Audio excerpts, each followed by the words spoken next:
Hello, I'm attorney Jonathan Blecher. I'm a criminal defense lawyer based here in Miami, Florida, practicing primarily in the defense of DUI.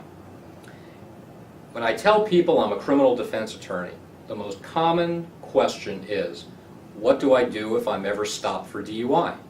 Well, the first advice that I need to give somebody is, don't drive drunk. Get a designated driver or call a cab.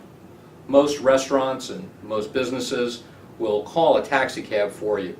It beats in the long run the expense and potential injury that could result from a DUI case. But in the event an individual is stopped for DUI, what do? Well, I advise people mostly be respectful to the officer, but say as little as possible. Anything that you say to the officer is going to somehow be twisted against you. If the officer asks you where you're coming from and you can't be immediately specific with where you were and where you were going and what time it is, the officer is going to translate that and twist that information into an accusation of DUI.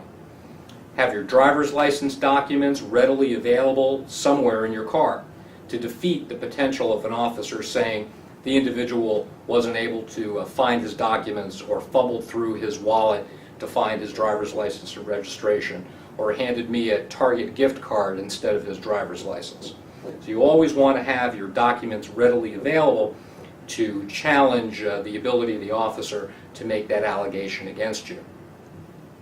You do not have to perform physical sobriety tests at the roadside.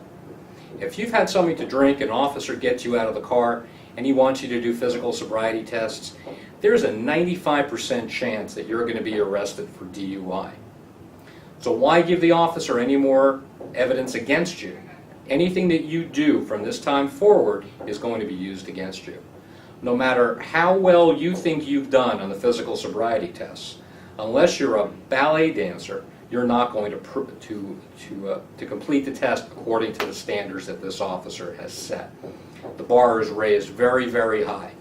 A 190 out of 200 is considered a failure for most police officers. Be respectful to the officer. Don't make any admissions or statements. Don't admit to how much you've had to drink or where you're going. You don't have to answer any of these questions. You don't have to perform the physical sobriety tests.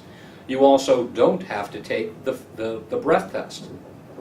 If you do choose to refuse to submit to the breath test, the officer will suspend your operator's license to drive a motor vehicle for 1 year, but he can't put a gun to your head and force you to take it.